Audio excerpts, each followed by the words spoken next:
अनुवाद Charles Wilkins ने किया था। किसके समय में किया था? वॉरेन हेस्टिंग्स के समय काल के अंदर में। मतलब जो एशियाटिक सोसाइटी ऑफ बंगाल जो था ना आप लोगों का, ठीक है, उसकी जब स्थापना हुई थी तो उसी के अंतर्गत उन्होंने उसका ट्रांसलेशन किया था। ठीक है, वॉरेन हेस्टिंग्स के समय में, बंगाल के पहले गवर्नर जनरल के समय काल के अंदर में। चलिए अब नेक्स्ट जो है फ्रेंड्स क्वेश्चन की तरफ में आगे बढ़ते हैं हम लोग। चार्ल्स विल्किंस जो है, इन्होंने याद रखना है आप लोगों ने, भगवत गीता का पहला इंग्लिश ट्रांसलेशन चार्ल्स विल्किंस, लिख दो तो याद हो जाएगा आप लोगों को। नेक्स्ट क्वेश्चन की तरफ में आगे बढ़ते हैं। देखिए चार्ल्स विल्किंस ने किया था द भगवत गीता नाम से, ठीक है, पहला इंग्लिश ट्रांसलेशन, ये भी देख सकते हो आप लोग यहाँ पर में, ठीक है, the first English translation Charles Wilkins the Bhagavad Gita, ठीक है। चलिए नाउ फ्रेंड नेक्स्ट क्वेश्चन 10वें नंबर का आप लोगों को आपकी स्क्रीन पर ये रहा। आपको बताना है मुख्यमंत्री डिजिटल स्वास्थ्य योजना कब शुरू हुई और इसकी प्रमुख विशेषता क्या थी। क्या बात है, बढ़िया तरीके से आप लोग आंसर्स कर रहे हो फ्रेंड्स। और ये सिलेक्शन वाले बच्चे हैं, ठीक है, जो सिलेक्शन लेने वाले, क्योंकि ये जो मेहनत है ना, जो आप लोग मेहनत कर रहे हो, ये सिलेक्शन लेने वाले बच्चों की निशानी है। ये मेहनत करना, यहाँ पर में आंसर्स करना और प्रॉपरली जो क्लास का डेकोरम है वो करना, यहाँ पर में अपने तरफ से जो है पढ़ना भी और अपना योगदान देना, ये एक बहुत अच्छी बात होती है। जो एक सही इंसान होता है ना, उसकी निशानी होती है। देखिए फ्रेंड्स अक्टूबर, ठीक है, 2021 को, ठीक है, आपको ये लॉन्च किया गया था ताकि आप लोग जो है अपॉइंटमेंट बुक कर सके डॉक्टर के साथ में। अक्टूबर 2022 को लॉन्च किया गया था, आप अवेलेबिलिटी चेक कर सके डॉक्टर की और बेड्स की हॉस्पिटल में, कि डॉक्टर के पास में बेड है या नहीं, या हॉस्पिटल में बेड है या नहीं, हॉस्पिटल में डॉक्टर अवेलेबल है या नहीं, ठीक है। 21 अक्टूबर 2023 को जो है आपका फ्री हेल्थ चेकअप जो है वो यहाँ पर में सीनियर सिटीजन के लिए, more than one of the वो। तो देखो फ्रेंड्स बेसिकली मैं आपको डायरेक्टली आंसर बताता हूँ यहाँ पर में। आंसर इसका ये है कि भाई यहाँ पर में इसको लॉन्च किया गया था 2022 में, 21 अक्टूबर 2022 में। और क्यों लॉन्च किया गया था इसको? ताकि आप चेक कर सके डॉक्टर जाने से पहले, ठीक है, डॉक्टर की तरफ में जाने के पहले। यहाँ पर में कोई एक लड़का, ठीक है, मतलब उसका भविष्य बताता हूँ मैं यहाँ पर में।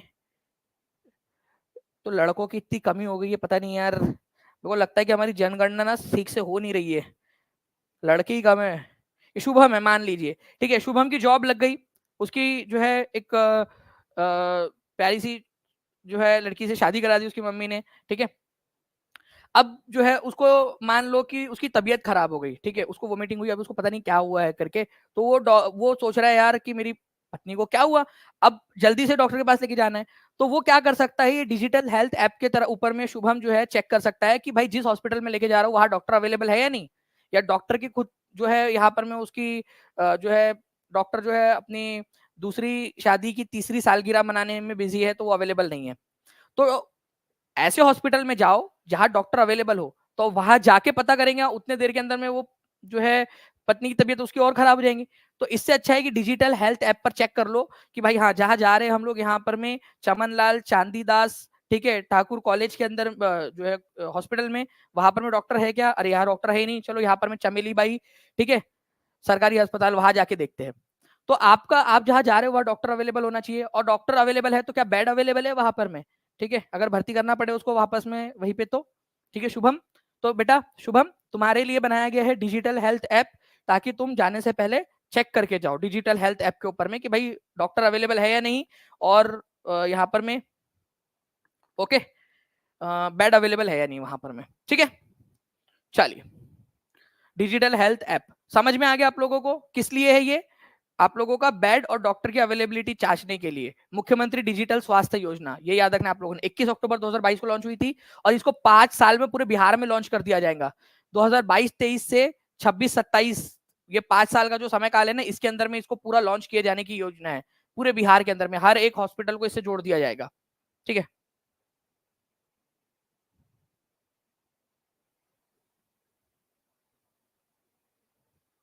चलिए आगे बढ़ते हैं फ्रेंड्स। यहाँ पर मैं देखिए आप लोगों का at the time of battle of Buxar who was the governor of Bengal, ये आपका टीआरई 2 का क्वेश्चन। चलिए अब बताइए, और ये आप लोगों को करवाया हुआ है,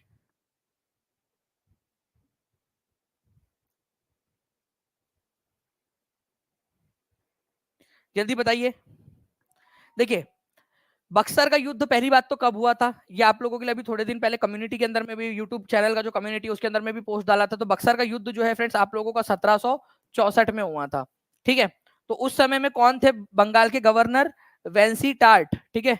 तो वेंसी टार्ट ये बंगाल के गवर्नर थे। उसके बाद में रॉबर्ट क्लाइव जो है बंगाल के गवर्नर बनते हैं, उसके बाद में वापस से आकर सेकंड टाइम बनते हैं। पहले जो है आपका 1756 में भी बना था वो गवर्नर, लेकिन बाद में जाकर फिर से, ठीक है, उसका तबादला हो गया था, फिर से 1765 में फिर से गवर्नर जनरल बनता है रॉबर्ट क्लाइव। लेकिन 1764 में जब बक्सर की लड़ाई हो रही थी, उस समय में वेंसी टाट जो है फ्रेंड्स, ये याद रखना है आप लोगों ने, ठीक है, गवर्नर था बंगाल का, वेंसी टाट। और ये क्वेश्चन आया था और ये आप लोगों को पढ़ाया हुआ क्वेश्चन है, ठीक है। तो B is the correct answer. तो अक्टूबर 1764 में लड़ा गया था, ठीक है, ये युद्ध। उस समय में वेंसी टाट जो है, याद रखना है फ्रेंड्स आप लोगों ने, गवर्नर थे, ठीक है, बक्सर की लड़ाई के समय में। अच्छा, बक्सर की लड़ाई के बाद में कौन सी संधि हुई थी, ये बता दीजिए आप सभी लोग। बक्सर का जब युद्ध हुआ तो बक्सर की लड़ाई के बाद में कौन सी संधि हुई थी, आप लोग बताएंगे जल्दी जल्दी से।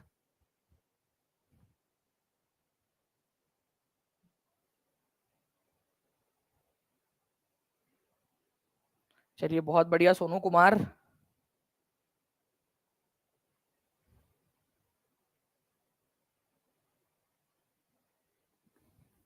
और देखिए यहाँ पर में अगर हम लोग बात करेंगे फ्रेंड्स, हमारे जो है इस पर्टिकुलर क्वेश्चन की जो मैंने आपसे पूछा, तो ट्रीटी ऑफ अलाहाबाद, अलाहाबाद की संधि साइन हुई थी बक्सर के युद्ध के बाद में 1765 के अंदर में, ठीक है।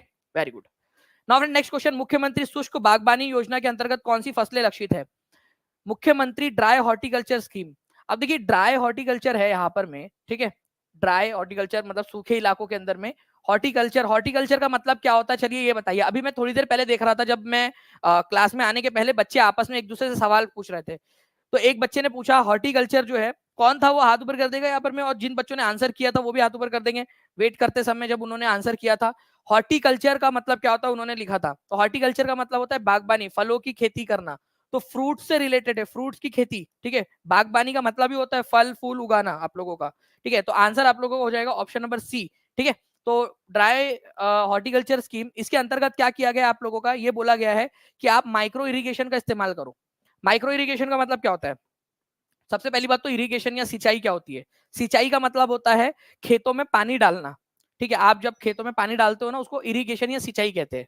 अब आप क्या करते हो, बहुत सारा पानी एक साथ डाल देते हो खेत में। कुछ पानी भाप बन के ऊपर उड़ जाता है, कुछ जो पानी जमीन में चला जाता है, कुछ जो जरूरत नहीं होती जड़ों को, वो पानी और अंदर चला जाता है, पानी का वेस्टेज हो रहा है। माइक्रो इरिगेशन में क्या होता है, आप अलग अलग तरीके से जितना पानी रिक्वायर्ड है उतना दे रहे हो। वो स्प्रिंकलर के थ्रू देते हो, ठीक है, फवारे के थ्रू, वो ड्रिप इरिगेशन के थ्रू कि टिप टिप बरसा पानी जो है जड़ों के अंदर में, या फिर आप फॉगिंग करते हो एकदम इतना इतना जो है धीरे धीरे, इतने छोटे छोटे जो है बूंदों के अंदर में पानी डाला जाता है कि ऐसा फॉग फॉग टाइप का हो जाता है पूरा वहां खेत में, ठीक है। तो ये सब क्या है आप लोगों के माइक्रो इरिगेशन है। तो माइक्रो इरिगेशन सिस्टम का इस्तेमाल करके अगर आप बागबानी करोगे, तो आपको जो है फ्रेंड्स क्या मिलेगा, हर हेक्टेयर के ऊपर में, प्रति हेक्टेयर आप लोगों को 30,000 रुपए या फिर 50% ऑफ द कॉस्ट, जो भी आपका मटेरियल लगा है उसका कॉस्ट का 50%, जो भी मैक्सिमम हो, ठीक है। 30,000 रुपए पर हेक्टेयर तक का आप लोगों को कॉस्ट मिल सकता है, ठीक है। आप लोगों को उसके इंसेंटिव मिलेगा अगर आप पानी की बचत कर रहे हो, सरकार की मदद कर रहे हो ना एक तरीके से आप लोग, ठीक है। चलिए नेक्स्ट क्वेश्चन की तरफ में आगे बढ़ते हैं फ्रेंड्स। आप लोगों की which of the following statement is true, ठीक है, आपको बताना है कौन सा वाला कथन सही है। फराजी आंदोलन, देखिए फ्रेंड्स, फराजी आंदोलन जो है आप लोगों का, फराजी, फराजी जो है एक अरेबिक शब्द है जिसका मतलब होता है फर्ज, मतलब जो आपके ऊपर में फर्ज है, जो आपके ऊपर में ऑब्लिगेटरी है, जो आपका कर्तव्य धर्म है आपका, या आप लोगों के ऊपर में कंपलसरी है, ठीक है, फर्ज है, आपको करना चाहिए, ठीक है। तो फरेजी आंदोलन 1819 में हाजी शरीयतुल्लाह द्वारा शुरू किया गया था, ये बोलना है यहाँ पर में, हाजी शरीयतुल्लाह, ठीक है, ये तो बिल्कुल सही है, हाजी शरीयतुल्लाह के द्वारा जो है फ्रेंड इसको शुरू किया गया था। ओके, फरेजी आंदोलन, फरेजी आंदोलन का उद्देश्य बंगाल के हिंदुओं को उनके कर्तव्यों का पालन करने के लिए प्रेरित करना था। तो क्या यहाँ पर में बंगाल के हिंदुओं को जो है फ्रेंड्स उनके कर्तव्यों का पालन करने के लिए प्रेरित करना था क्या? नहीं, ठीक है। यहाँ पर में जो बेसिकली सबसे पहले जो मुस्लिम थे उनको करना था, लेकिन बाद में ये किसानों का आंदोलन बन गया फरेजी आंदोलन। पहले ये एक धार्मिक आंदोलन के रूप में शुरू हुआ, बट बाद में किसान आंदोलन बन गया, जिसके अंदर में यहाँ पर में उन्होंने जो किसान थे उन लोगों के हक की बात की, किसानों को जो है यहाँ पर मैं बोला कि आप लोग टैक्स मत दो, हिंदू मुस्लिम दोनों तरह के किसान थे उसमें। तो ये हिंदुओं के लिए था, ये गलत बात है, ठीक है। सबसे पहले मुस्लिम्स के लिए एक हुआ था। अहमद दूदू मियाँ फराजी आंदोलन के पहले नेता बने, नहीं, ये दूसरे नेता बने थे। दूदू मियाँ जो है ये इनके बेटे थे, हाजी शरीयतुल्लाह के बेटे थे वो, ठीक है, दूदू मियाँ।